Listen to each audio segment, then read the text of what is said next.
versus whites, the topic South African media seems most concerned with when it comes to the debate on land expropriation. It will become ugly. I've never called for their slaughter. I've never called for their killing, at least for now. We've been murdered for some time now. They are going to take the land as well.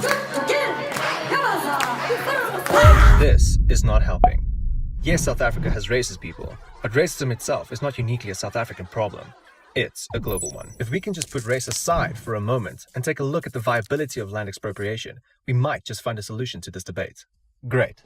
So let's look at some examples of land reform. In the 1950s, Taiwan introduced what it called its land to the tiller land reform. The land reform was conducted under the slogan, "Use agriculture to cultivate industry." The reform unleashed Taiwan's great industrial development, distributing new assets and wealth to millions more equitably.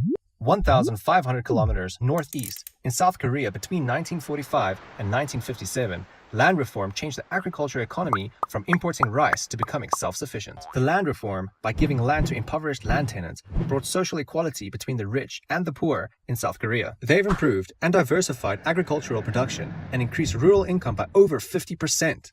So, how did it work? Firstly, landowners whose land exceed a certain amount of acres had to sell the excess land, sometimes at the fraction of the market value. Going forward, the law then prevented people from gaining more land than the legal limit. Also, the landowners had to purchase the land. They were mostly peasants, thus the land was sold cheaply to them. Thirdly, government continually supported the new landowners in their agricultural activities, ranging from financial support all the way to market support, creating an environment for them to thrive in until they became self-sustained. Finally, and perhaps the most important aspect, is that any person who bought the land could only do so if they had the necessary skill to work the land successfully. So, it seems like a good idea then.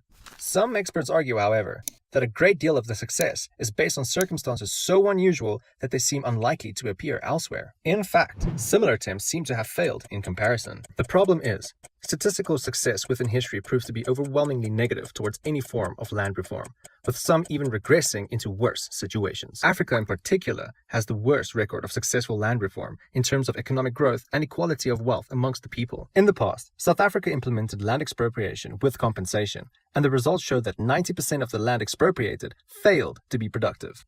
If we could solve this, land reform might work. However, one can never be too sure.